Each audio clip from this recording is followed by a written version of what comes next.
Oyasumi friends. Oyasumi. Well, all right. We missed an episode, but that was because we got busy. I hope you forgive us. Please do forgive us. Yeah, we are financially dependent on you.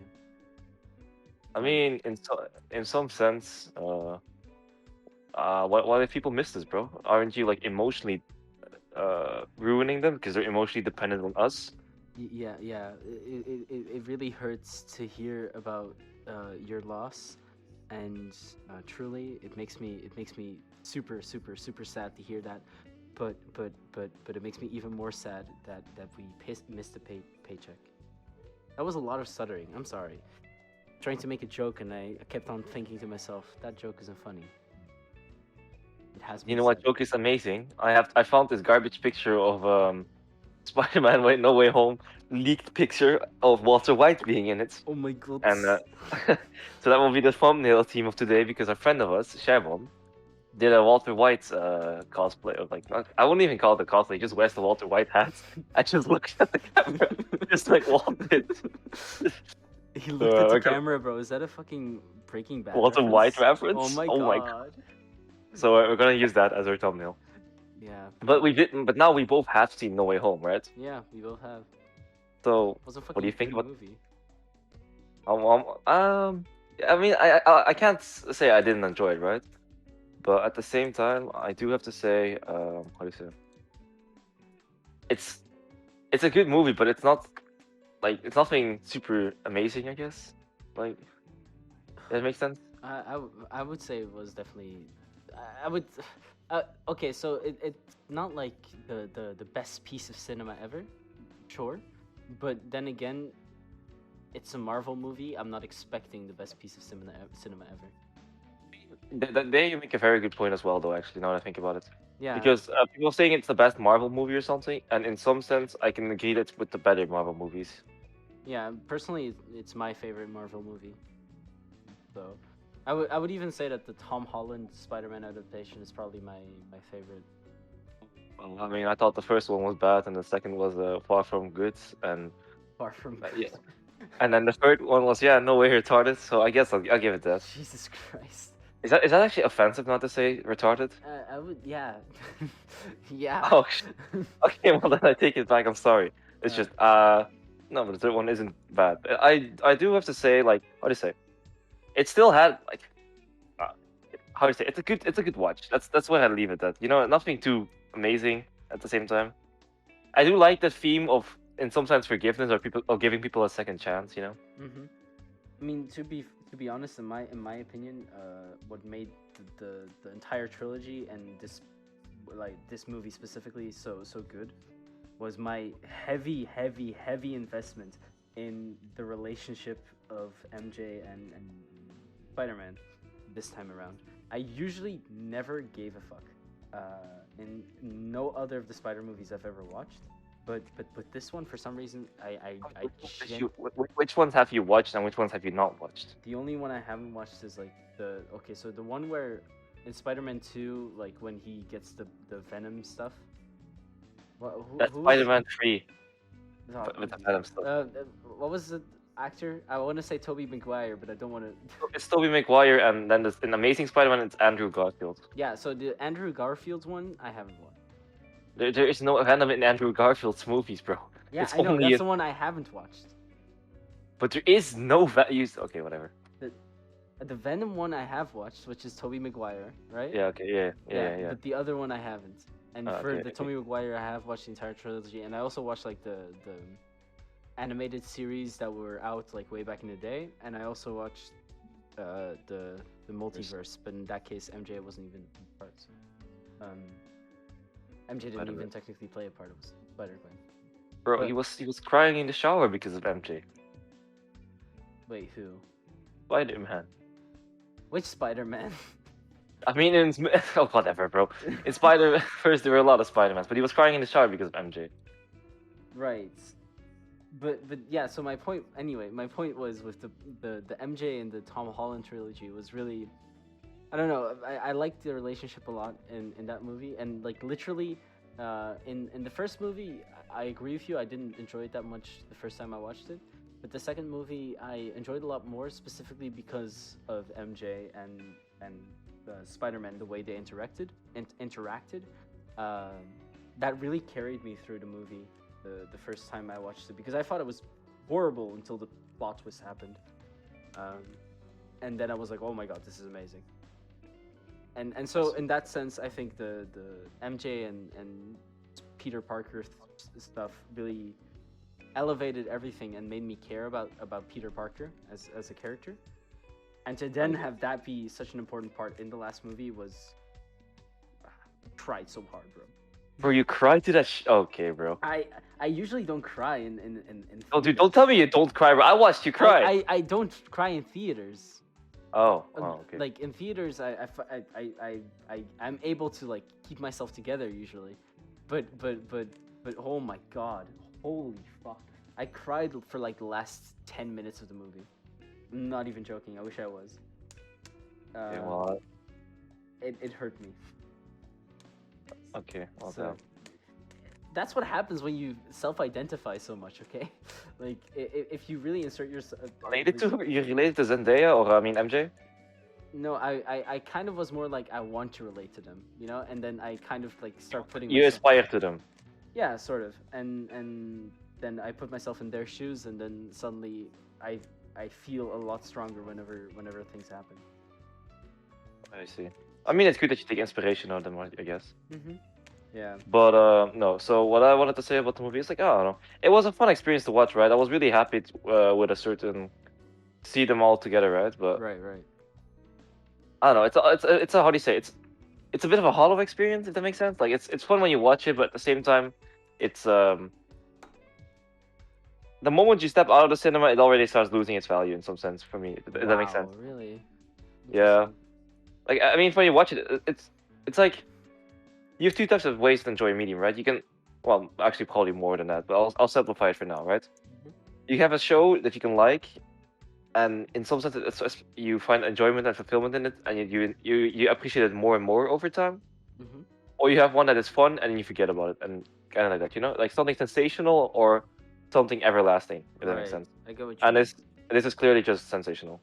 So, like I watched, for example, I watched Terminator 2. That's my favorite, or The Matrix 1. Those two are my favorite movies. And Really? my opinion just always keeps growing about them. Or like I don't, my opinion doesn't really go down on those two movies. Well, for example, other movies like, for example, I really liked how do you say I'll think of one, John Wick. But my opinion about John Wick doesn't really raise. In some sense, it probably just gets lower over time, you know. Right. Yeah, I get what you mean. Yeah, I would say that the No Way Home is probably one that will, if not increase, in my opinion, over time, at least stay the same. I don't think it'll like deteriorate over time. The idea of forgiving people for their mistakes, right? But at the same time, I also have to think about the fact like, the first like quarter of the movie wasn't too engaging, if you ask me. I don't know. I how you agree. feel. I agree. And then it really picked up steam at the latter half. That was really good, right? But I will also have to say that wait a second. Waiting. That like it's more of a fan. It's if you watch it, you enjoy these movies way more if you watch all the Spider-Man movies, right? And it's also just like more like the fan service, like, hey, remember this and that at the same time, you know. It is in that sense. I get what you mean. Like it is bringing all these other things together, and in that sense, it is somewhat fan servicey. Yeah. It's not necessarily adding much to those, but it's nice to see. I won't lie about it, you know. But I really do think that in this case they did add though. It wasn't just like adding the crossovers for the sake of adding the crossovers. No, like those crossovers genuinely had impact on Peter Parker as a character and how he would develop further on, you know? It wasn't just a cheap sort of like, oh, wouldn't it be cool if you reference this? No, it was like, okay, we reference this, but we make it have some sort of interconnected purpose. Yeah, I guess it's true. Do you actually think Tom Holland is going to return for the thing? For the next movie? God, potentially? I don't know. But honestly, I don't really want to speculate on that. I think like if they do that, then they would have to have some damn good reasoning. I'm personally satisfied with this as the end of this Spider-Man. But if they don't let it be the end, like it better be like a good reason, because now MJ and Peter Parker aren't together, so now He's still doing his stuff, right? He's still doing his stuff in some sense. he's still doing the Spider-Man stuff, right? Which is like part of the themes. Like he couldn't keep doing both things at once. He had to pick a side for which, you know, would he pick Spider-Man or his daily life, and he ended up picking Spider-Man. But to me, that like doesn't ruin. But if you just now, I don't want to know about it anymore. Now I just want to be like, okay, he picked Spider-Man. That's fine. Now a huge part of Peter Parker is gone for me. but at the same time, it was like an amazing choice, and an amazing cinema experience. It also kind of suffers from the original Spider-Man 3 or Tobey Maguire Spider-Man 3 problem, where it had too many villains, you know, and kind of was Right. there was no central villain. But it's whatever. I enjoyed it for what it was. I watched the movie on my birthday, you know, so it was fine. Or like the day after my birthday. Turned 19, by the way, boys. Base as fuck.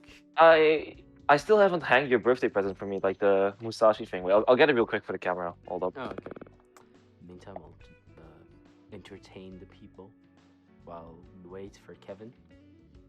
You know, just talking about things that deserve to be talked about, like the poster he's probably, hopefully, showing right around. All right, for the camera, real quick, I'm gonna show it right now. Right around. It's basically this like painting of Musashi, I guess. Maybe like digitally painted, I guess, because you don't see the brush strokes or something.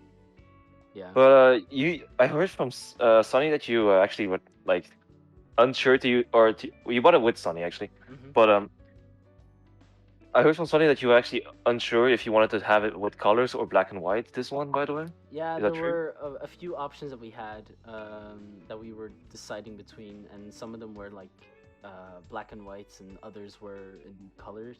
Like there was also some that were just like more high definition of the panels from the manga.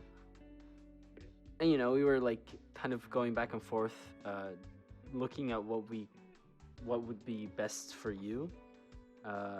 And then we ended up deciding between two, and I think I let Sunny pick the final. Let Sunny have the last choice, because you know he would know what the room looked like. So I see. Okay. Well, I'm glad. Well, I don't know what the other ones, but I'm glad you took the colored one over the black and white one over this version at least, because it has like an intense stare right from Musashi from Vagabond, by the way, and the intense stare is made more beautiful by the color because it gives us multiple feelings, you know. Right. And it makes it more cute. Gonna put it back for a sec. Hold on. All right. So now we are back together alone, without Kevin. Filling up the silence is truly an art form, I would say. It's not something that. Oh, hey. I'm back. Yeah. Hey. Yeah. Hey. What's up? Nothing at all. Okay.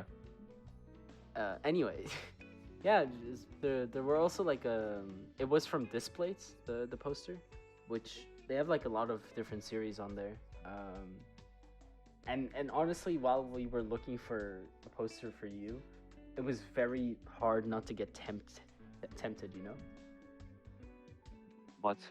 Like there are a lot of cool posters on there. Like for example, I saw this Monogatari one, which just had my favorite character from Monogatari, just like laying down there, in one of the poses that she has in her opening of Renai Circulation, and it was just like it just feels like, oh, I want to buy that right now. I don't know. This plate has a lot of cool stuff on there. Not sponsored. Dude, wait a second. Waiting. So like, also another thing, right? For my birthday, I was like, man, I also really like that. I'm 19, bro. That's whack, right? Like, this is you're not 20, right? You're 19 as well, right? I'm 19 as well, yeah. Dude, think about it. This is the last year of us being teens in some sense. It's fucking insane. I hate the idea of turning 20. I don't want to. because I don't know, bro. Like turning 20 is seems scary as fuck, basically. Because It's then, like like yeah. like you're getting way too close to adulthood now. Oh, I guess. I mean, it's hard to draw the line, you know. Like, where do you draw? True, but just a large part of my life, I looked up at people in their 20s and I was like, wow, these people are like semi-mature. People are like cool and so I will never live up to the image of people in their 20s according to what I think people in their 20s are like, you know? Hmm? Yeah, I see. Right. Yeah, But but in some sense, you can be that new person, then I guess, you know. I mean, I'm definitely trying to. Changing is not that easy to do. Uh, it's a pain in the ass a lot of the times, and sometimes you like want to do something to change, or you want to better yourself in some way, and it just doesn't work out. Or you stop midway through because it's a hard thing to keep up, or you know different reasons, whatever they may be. Mhm. I mean, you're right in that, I guess. But it's you know, it's something to think about. Yeah, and I mean, in this season, like with New Year's coming up and stuff, people are like constantly looking about like talking about like New Year's resolutions and stuff, which Yeah. Oh yeah. not the So best system, but yeah, Merry Christmas, everyone who waited for our podcast. yeah, or happy holidays. Yeah, yeah. Happy holidays, Happy New Year. This episode is recorded before New Year's, by the way. So Yeah, it's still 2021. I I mean, it will actually it should be uploaded before New Year's as well. So It's New what, dude? Year's. Wait, what date is it today?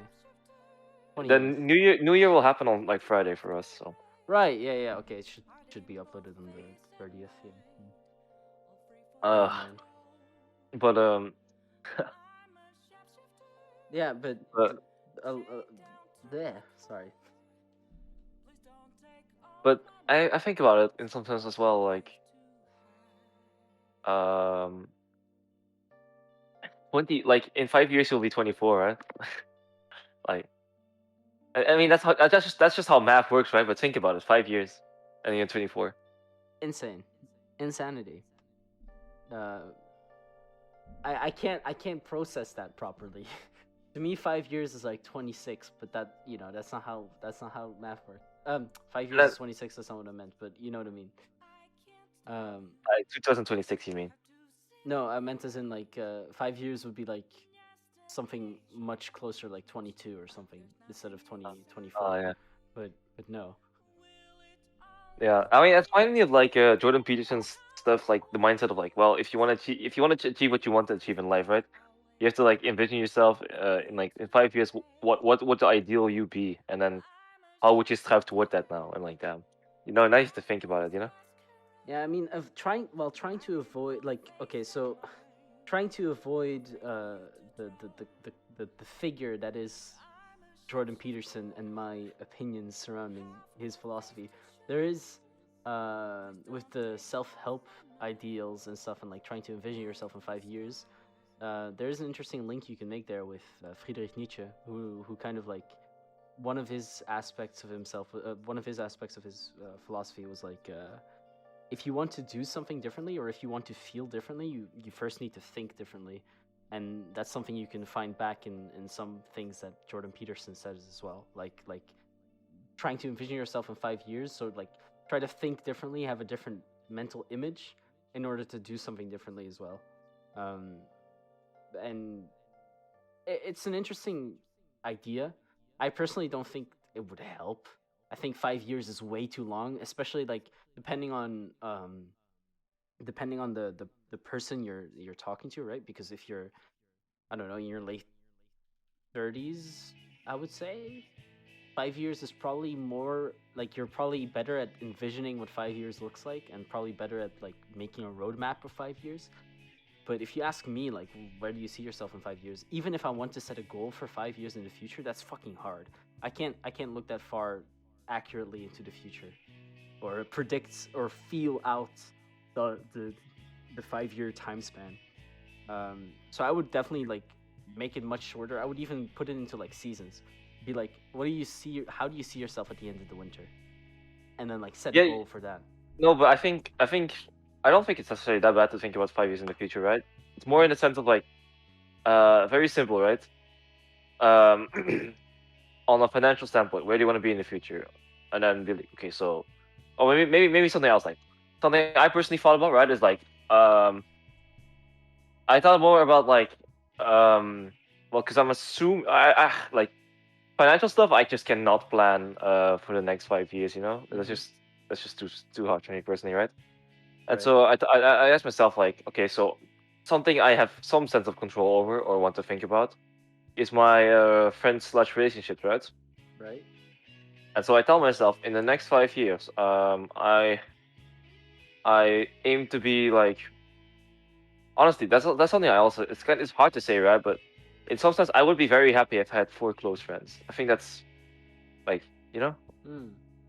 You think four is like the ideal number? No, but I don't. Well, like, in some sense, I'm not so sure if 4 is the ideal number, right? But in some sense, you also have to think: can you maintain 4 close friendships? Like, how easy is it for you to maintain that stuff? And you know, I think I could do it. Like, I think I could do it. Yeah. because you also have to think about stuff like your work life. If, let's say you have a partner, you will probably spend more time Oh, with right. her. You're talking. Yeah, yeah. Okay. I thought you were thinking like right now. Right now, Oh I think no I no could no do it. But if I were talking like in my late 30s, no no no! In 5 years, in 5 years. in 5 years, Hmm. hell yeah, I think I could do it. Yeah, 5 years. Yeah, yeah. I think How come you're so sure about that? I don't know. I think it's. I don't see it as necessarily that difficult. I think it's the only thing that with having four close friends that I would be worried about is the because obviously maintaining a close friendship is a thing from two sides, right? Yes. And so it depends on what you define as like close friends, I guess. But I would say that I already have like around 8 really close friends of mine that I would consider really close. And Not be in one of those 8. sorry, I better not be one of those 8. God, sorry, say that again. I better not be part of those 8. You don't want to be, then no. But the So is it 7 then or not? yeah, it is 7. But it Dude, for my birthday you sent me a video where I tell you I always hated you. What do you mean? shut up. It's such a good video. That It's such a good video. it is an amazing video. But the thing about close friends and just friends in general is that it's a thing that needs to be maintained from both sides. And Okay. so the only thing that would make me scared of like or make me think like, oh, I can't keep up for close friendships is the fact that it is a hard thing for both parties. And so if one of the parties deems that the friendship with me isn't that good or that necessary as another friendship, or it's a little bit too busy, like for example, since going to uni, I've been trying to keep in touch with a lot of my high school friends. I've been like sending them pretty regular messages, but it's if they don't send me anything back, like I can't keep up that friendship. So and that's Can you really call a friendship where you almost only text a real friendship? I mean, no, but I mean, yeah. A best friend, a best friend, a best friend. A real friendship, yes. A best friend?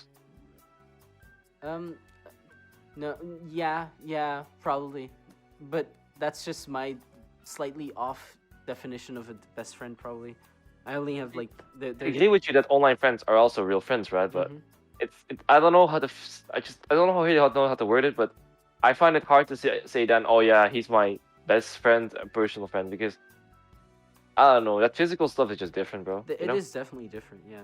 But I just like, for example, my best friend, I've seen her recently, right? And I was going to see her yesterday as well, but because of my parents getting COVID, I couldn't anymore. But the thing about like my best friend is that for quite a while, I want to say like around a year or maybe even longer, we exclusively texted and we haven't seen each other IRL. But because we knew each other since we were like fucking 2 years old, I think that kind of puts something different to it, you know? And at that time we went to the same school. We also went to the same high school for a few years. So there's like kind of that connection that I think even if we spent another fucking 5 years exclusively online, I think we would still be best friends. I don't know. I can. I mean, in some sense, I can definitely not poop on your, how you say, like, both of you's commitment to it. You know. Right. Yeah. But, it's hard, man. I guess. It is definitely hard. I'm not gonna pretend that it isn't. There's actually like a pretty like. I'm not sure how the story is going to go, but at the moment, like Sui Ishida, the author of Tokyo Ghoul, he started a new series called Shojin X a little while ago, and like that series has some pretty interesting themes surrounding friendship and like the concept of a best friend. Without like getting too deeply into spoilers or anything, not that there's much to be spoiled. Only the first 2 volumes are out at the moment, but the protagonists are Tokyo and Azuma, and it seems like there is a sort of tension there where in the first chapter they are like best friends. It's pretty obvious they both really care for each other, but their friendship seems to be somewhat deteriorating or slowly falling apart in some weird ways, and so I'm wondering how Sui Ishida will handle that inside of Chojin X. First 2 volumes, by the way, like only recently came on sale in like Japan. They did pretty well. They're like part of the same magazine as Kaguya-sama and Spy X Family, I think. So Okay, that's cool. they sold better than. Actually, I don't want to say that in case I'm wrong, but I'm pretty sure they sold better than Kaguya-sama. Kaguya-sama's newest volume, but that might be wrong. Actually, one of my favorite anime. I mean, it's a good anime, yeah. Ironically, that's one of the only animes I read the manga of, and I just don't enjoy the manga that much. I get what you mean. I think the manga is a completely different experience to the anime, for sure. I wouldn't say that the manga is like bad at all, but it is inferior to the anime. I would say that it is inferior. I feel bad about saying that though. I mean, yeah, it's kind of like I'm almost insulting the mangaka or whatever, but I'm not, because the mangaka is using the medium of manga amazingly, but it's just that the anime adaptation uses the medium of anime even better. It's I kind of like, agree, but even then, usually with like, let's say Berserk got an actual good manga anime adaptation. Mhm. Even then, I would still be like, yeah, Berserk is, you know, the manga still gives a worthy enough experience to read the manga, right? oh yeah, and I'm also definitely not And saying like don't read Kaguya-sama. you know, but like I genuinely cannot read the Kaguya manga because I think that when I read it, I'm just like, wow, this is just I almost feel like it's worse, but I don't want to say that. You know, Right. it's just I personally just don't enjoy it to the same levels, and it feels terrible to say that because usually I'm like, even with like action scenes or something, I usually still enjoy it, still find some enjoyment in the manga, but Mhm. this one I just really struggle because I don't mind reading romance manga, but it really, yeah, no, it just rubs me in a way I don't necessarily enjoy too much, and Right. it feels wrong to complain, or like not complain, but to not enjoy it that much. You know? I think I get what you mean. Yeah, it feels wrong to like say that the work of the mangaka isn't worthy of your enjoyment, I guess. Yeah, I guess it's Right. yeah. Also, by the way, I'm gonna like read this manga called. I want to. Well, I'm reading Berserk right now, but I've been peeking at this manga called Bloom Into You. I'm not Oh, too I sure. know. Yeah. Is it? Wait. So straight up, right? Is it?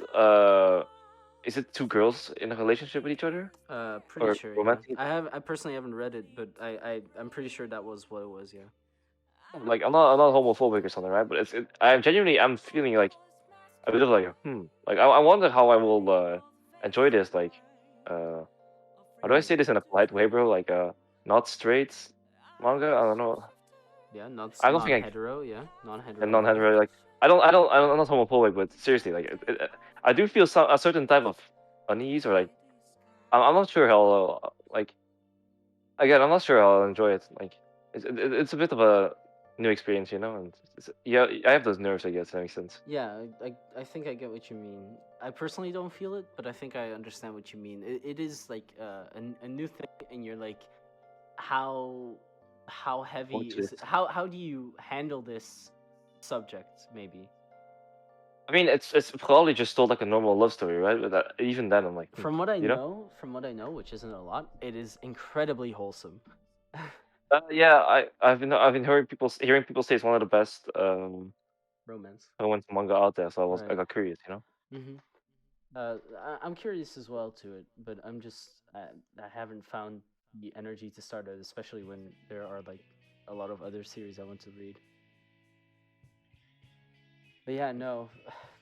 Also, like manga at the moment is just like there are so many good things that I've like been reading in between. Like I've been reading Jujutsu Kaisen, and I'm getting close to catching up.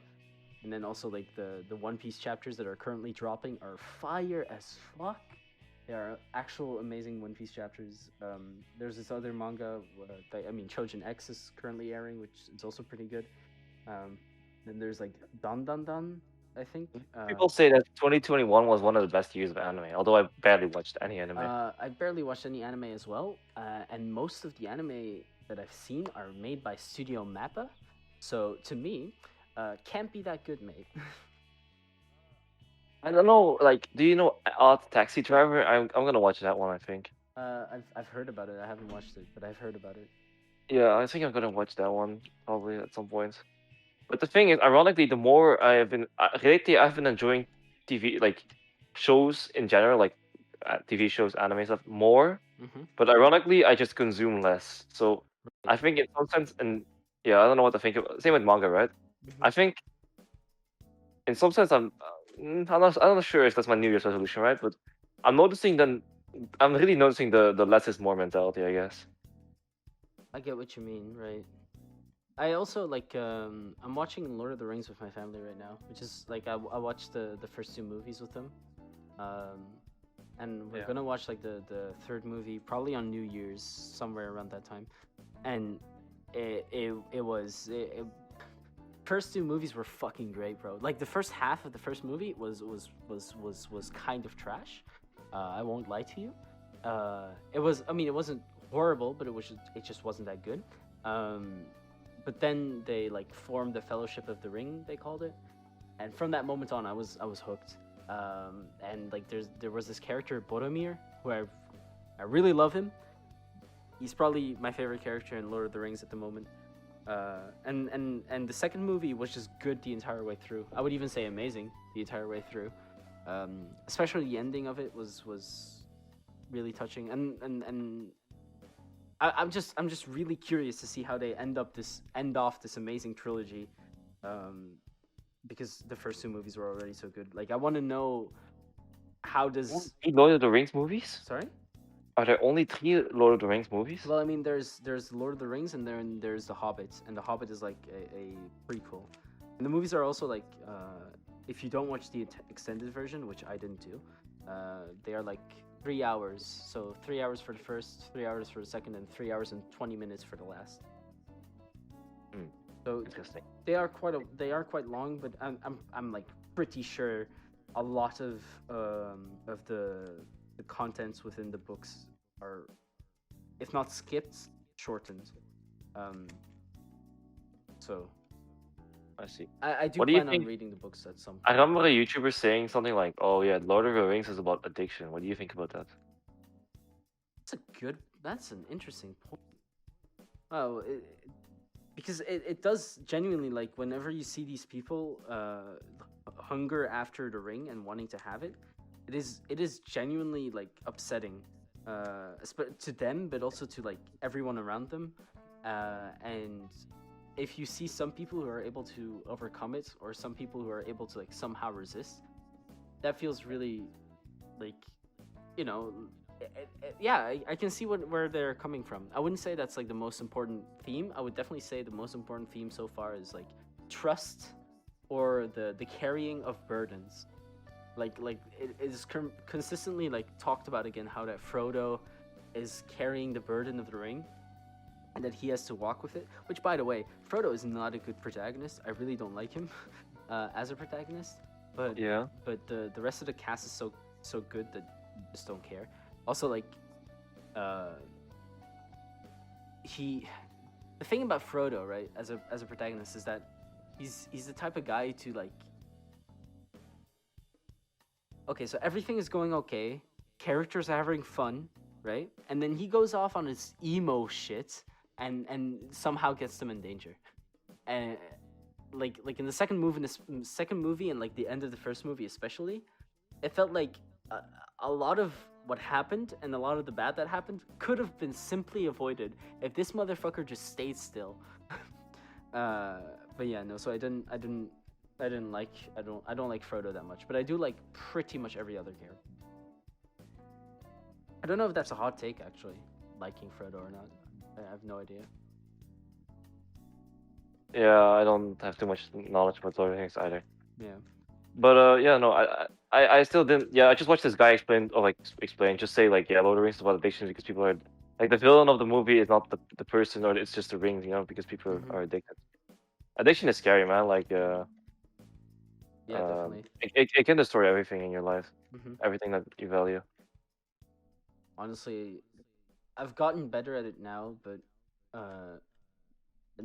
until like a few years ago, I was scared to bits of like even like taking a sip of alcohol to like get fucking addicted to it. For some reason, like my brain was like, the moment you drink even a little bit, you're instantly addicted, and that scared the hell out of me. So yeah, I definitely get you. Addiction is something that scares me to the bone. Why do you say this? I think that the thing about addiction as well is like, yeah, like the thing that scares me about it is that it's in some sense it could be a permanent weakness, Mm-hmm. you have in your mind. Yeah, it's also like the shitty thing about addiction is that it's something that usually like nobody's gonna. An addiction is by necessity just bad and bad for you and bad for your health. But the most addicting things are usually the worst things, if that makes any sense. Like how do I put this? There aren't many people who would be addicted to something like studying, for example. And Oh yeah, you mean like yeah. We're getting baited by society. Yeah. Here's the dopamine. Yeah, here's the dopamine. exactly. The fucking capitalists. Sorry. Mm. That's my Karl Marx coming out there. Sorry. Yeah, bro. I mean, I'm gonna be real with you, man. I don't know how I feel about socialism, bro. But that's a not different topic. not for New Year's, bro. Not for New Year's. Yeah, This holidays, bro. Season of exactly, giving. holiday. Exactly. The season of commun. I'm sorry. Okay. Yeah. Anyway, where were we? Um. Right, New Year's holidays. Right. Yeah. So. By the way, it's just a small thing, right? I went to the gym today and yesterday, right? Yesterday I did leg day and today I did arms, right? Mm-hmm. Holy crap, man, that's rough. I'm feeling some pains about it, but it's fine. But yeah, man, I'm kind of there was like a period in my life where I tried going to the gym, but my phone just periods in my life where I tried going to the gym, but I never really held it through. It was around New Year's as well. It was like a New Year's resolution type of thing, and I don't know, it wasn't for me. I felt really judged the entire time through, and I didn't know what to do, and it felt really scary just being there. But yeah, no, that's great that you're doing, no, I just have a friend who invites me, and I usually go with him a good amount. It's fun. Dude, ironically, I think the gym is a really positive place to be in. Or how do you say? You have the gym and you have the sports industry, and of course, I don't like the sports industry. Right. Like, Also, like, I usually I like the sphere there, man. It's like the atmosphere. Like, like everyone is focusing on like doing things slower, doing it correctly, and gaining a lot of energy out of it, or like getting a lot of benefits out of it. You know, Mm-hmm. and I really like that. Yeah, I mean, of it's an course, there are atmosphere. some negative things, but Yeah, it's an atmosphere of trying to improve yourself and your body. yeah. One thing I always love thinking about is the act of like lately I've been thinking about it a lot, but like slower is better, right? It's Mm-hmm. the same with watching the shows I said, but what I mean with slower is better, I mean like um you do the motion slower, you got a full range of motion when you, for example, bench press or something, Mm-hmm. bench press, and I think it's pretty cool. Yeah. But it's also just like, yeah, no, I talked to some people are really nice to help you out or something, or you talk to them, it's nice. Of course, there are also other things like dudes who like, I don't know, for example, throw metal on the floor or something. That's not necessarily nice. Or Mm-hmm. there's nothing wrong with that, but some girls that just I just feel like sometimes they just come to the gym just to show off their bodies, and I'm like, bruh, this is so annoying. But Mm. yeah, Yeah, I don't know. To me, it was like, how do you say it's so technically I cannot say anything about it because they don't do anything. They don't do anything offensive. mm-hmm. But I always just feel like, okay, so I don't know. They come in these things. I'm like, no, no. Right. Like just on the clothing and stuff. I'm like, I don't know. Mm-hmm. But whatever. They can do whatever they want. I don't necessarily care too much. Mm-hmm. With me, it was more like I was just self-conscious the entire time, and I'm not the happiest with my body, and I was even less happy back then.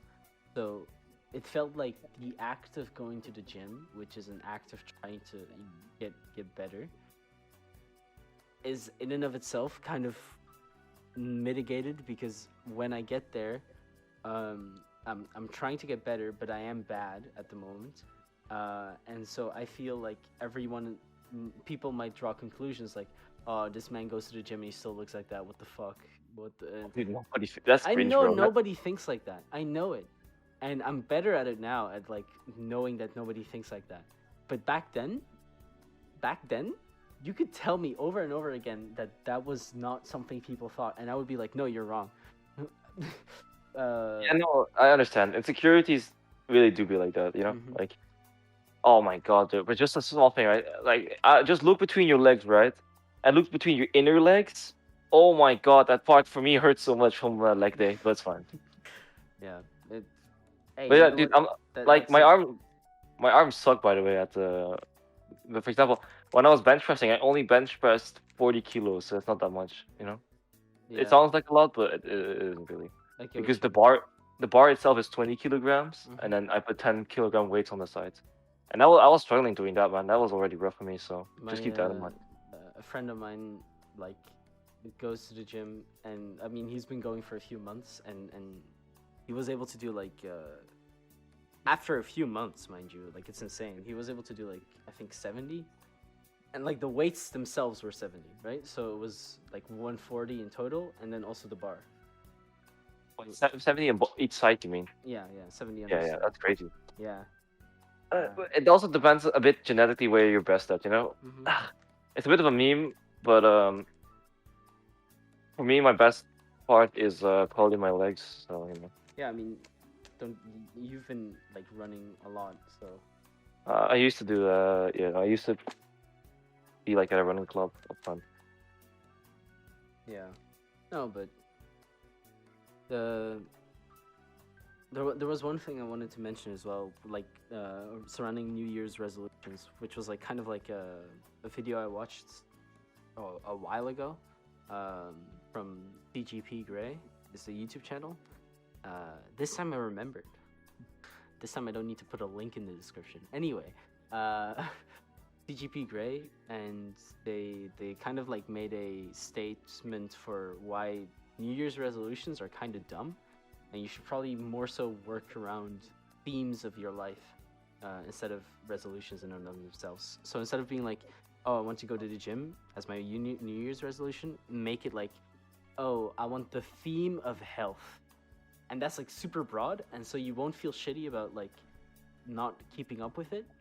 And at the same time, you'll probably like you'll probably do more little things that might lead up to actually going to the gym, instead of doing differently. And instead of doing it for an entire year at first, start doing it per season.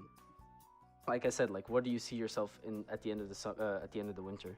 Like, for example, Smaller goals, right? Smaller. It's like Mhm. more close term because it's easier to remember then. Exactly. Like, for example, with me, it was like this summer, I was like, oh, I want to do the theme.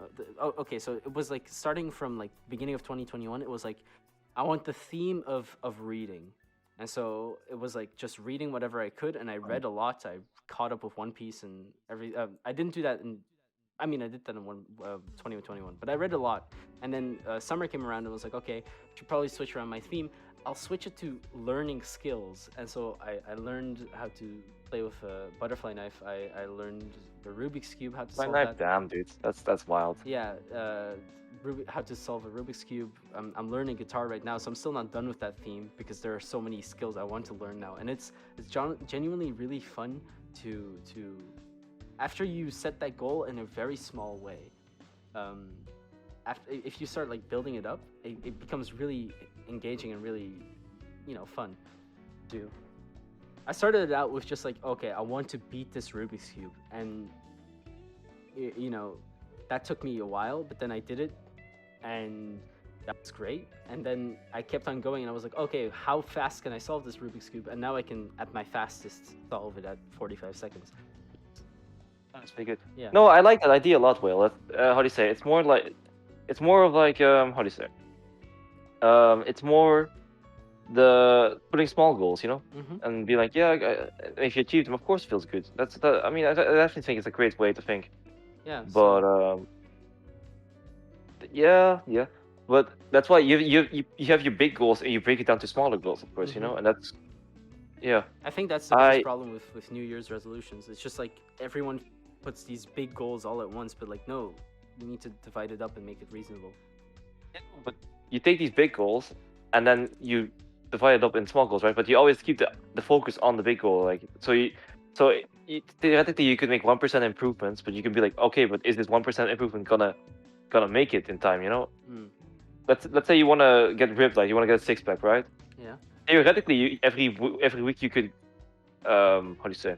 You could have a better personal best of weightlifting or something, right? Mm-hmm. But at the same time, how do you say? You can, for example, still eat like garbage, and then at the end of the year, yes, you were working out, and yes, you got consistent, but you didn't achieve the goal you were putting yourself into, and then you can be like, okay, let me readjust. Right. Well, if you always put the same goals, in some sense, you're losing perspective. In some sense, it's about macro and micro, How did the saying go again? Like, focus too much on a leaf and you'll lose sight of the forest, or what did he say again, Taklon? In Vagabond, it's like preoccupied with a single leaf, you'll miss the entire forest. You'll miss the tree. And then yeah. Preoccupied with one tree, you'll miss the forest. Yeah. Yeah. Kind of like that, but the opposite way. Another thing, one more thing, that has to do with a long-term goal. Since we're talking about long-term goals, I've been getting back into chess, right? But like I'm trying to climb the chess elo on chess.com. Right now it's at 700, and I'm putting bro? Yeah. Wow. Listen, I have been going for like not that long. Okay, I've been going for a few weeks where I've been trying to climb the ladder. Just what do you think my peak elo was? I have no idea. I honestly couldn't say, but I would probably say like, well, I don't know, if I had to guess something, 1,600. More. More? Wow, 1,800. Yes. That was a peak elo. Yeah, so that's 1,800 was what I was gonna say as my goal in like, I don't know, 4 years. That's what I kind of want to get. It's not that, like, the thing is, online is of course harder, right? But if you go to tournaments, you only have to win like 2 in Euro 2,800, I think. So. Yeah, but like still, I'm gonna try to do it through chess.com and then maybe join a few tournaments later, but we'll see. I sound like a cunt, man. Winning tournaments, of course, is really hard. But like, when I did it, I don't know. As a child, I don't know. I just didn't think about it much. I just played chess, I guess. But it's also just like, like I said, like you said last time, or like in the first episode, it's also just about playing the person, you know. Yeah, and I'm also like I started training my sister in how to play. The one who's 10. She's actually learning really quickly. It was like I've played against her like I taught her how to like play 3 days ago, and we've played every day since, and only one game per day, right? But like the first day it was like she was obviously awful, but the second day she during the opening she was playing really principled, and she was actually doing like smart things. Mm-hmm. So yeah, that was great. It was great. It's I don't know. Learning patterns are really interesting, man. That's Mhm. really cool in some sense. It's also like I remember when you used to tell me like chess playing styles and being able to see that and stuff. And you know, I'm nowhere near that level yet of like actually being able to tell who's playing just by seeing what they're doing. But I can like begin to tell like, oh yeah, this is much more of an aggressive play style and much more of a passive play style. Like I see when I beat my dad for the first time today. And I saw my dad is like playing much more aggressively while my sister is playing a lot more like reserved because she's scared. But yeah, that's really cool. Anyway, Yeah. Also, do you have any like New Year's or Christmas traditions actually? Like for example, do you with the gifts, right? I give my with my family we just give everyone gifts, right? Some people do like Secret Santa and that type of stuff. we did that this year for the first year ever, Secret Santa. I kind of find it cringe, I'm not gonna lie. But my mom really wanted to do that, so we did. I got some really cool presents for Christmas. I was really happy. What did you get, Chief? Sorry? What did you get, Chief? I got One Piece Volume 69. Nice. Yeah. I got a One Piece keychain. I got some coffee beans. And also I got a book, which is like a collection of epic gothic fantasies, short stories. I read one of them, which was a really good one. Hold on, let me quickly Big fantasies. What? Gothic epics, so gothic fantasy. So that's like, you know what gothic horror is like? It's like vampires and stuff. And so you take like that form of fantasy, so it would be like witches and stuff like that, and you turn that into epics, and then that into short stories. Yeah, that's interesting. There was it's called A Marvelous Deal, and it's written by Kate Dolarbide, I think. I'll send it to you later so you can put it in the description if anyone's interested. It's a really good short story. It's not that long. You can read it in like 2 hours max. And I really enjoyed it. I see. Okay. For me, we just gave everyone gifts. I gave my sister like an Animal Crossing Isabelle plushie. Oh, that's adorable.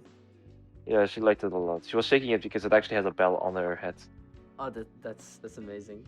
I love that. And then, yeah, dude, I was actually happy that my dad. It sounds weird, right? But I was super happy that my dad bought me an electric toothbrush. An electric toothbrush. Yeah, because I used to have an electric toothbrush, but now I was like, no, I'm gonna switch to like a normal one, right? Mm-hmm. And then lately I was like, man, I don't know. I don't really think the normal one is that much better, because I remember seeing articles and stuff like, yeah, a normal one is actually better on average. But now I was just like, oh. I was expecting my dad to give me like something badminton related, but I don't know. At the same time, I still have a good racket that he used to use, so you know. Right. Yeah. I hope we can play badminton at the start of like the first week of January, but yeah, it depends on the COVID. It depends on the COVID measures. I was like, in order to like not fall behind too much, I've been running a little bit. I stopped doing that because of block, and you know, just like things getting in the way right now. But I'm probably like after New Year's, I'm gonna start trying to run every other day again, because that was really fun. Like I just run for like about an hour or two max, and then I get back home. It doesn't need to take that long, but just to know that I'm still doing something. Yeah, that's pretty crazy, dude. All I do is just like I say, I run for an hour or two. It's not like constant running. It's like, you know, but you know what I mean, right?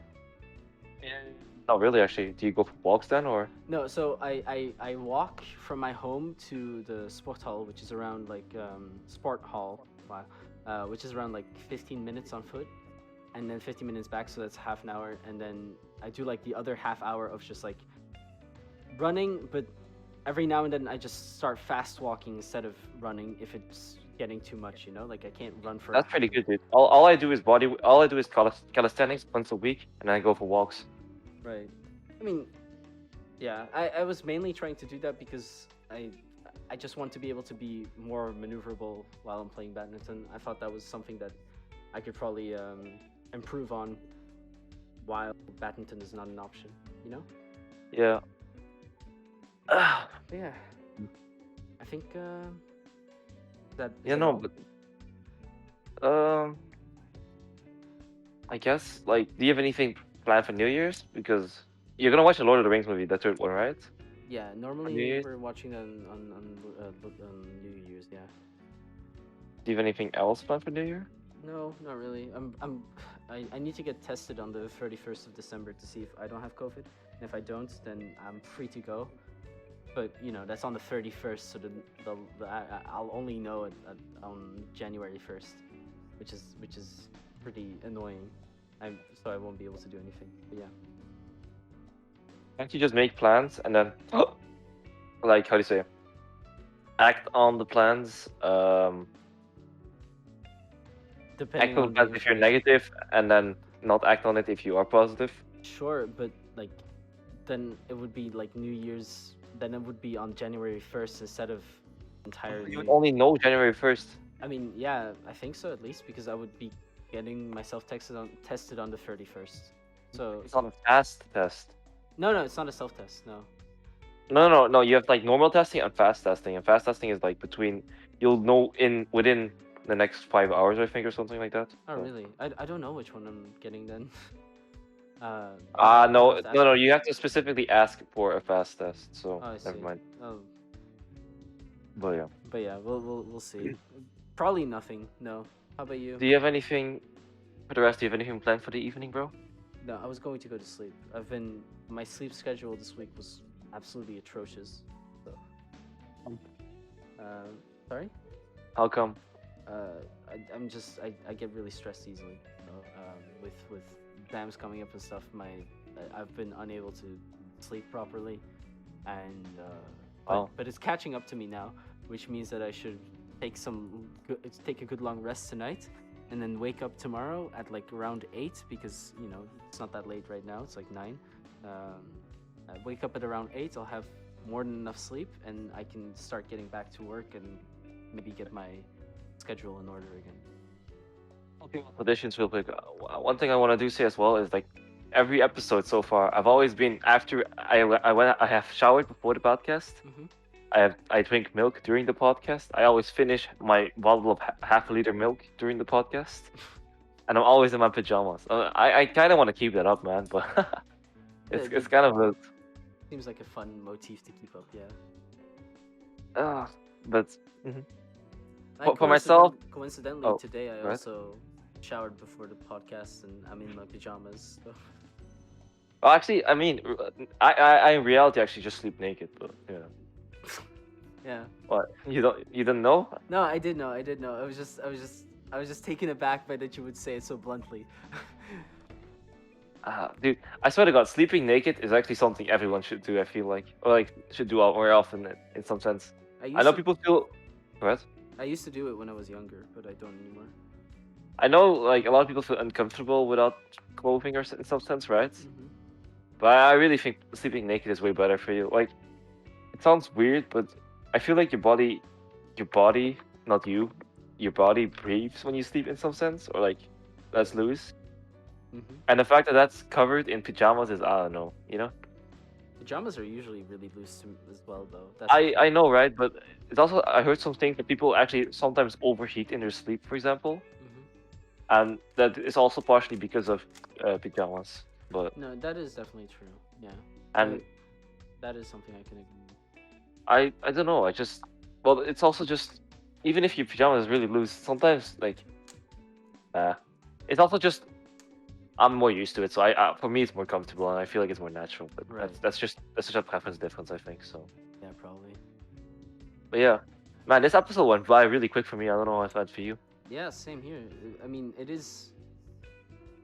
Oh wow, we did reach the hour mark. I didn't even notice. Like I remember when we just wait. Let me just let's just close it off for now then. Alright. Right. Yeah. Yeah. Oyasumi guys. Oyasumi nasai.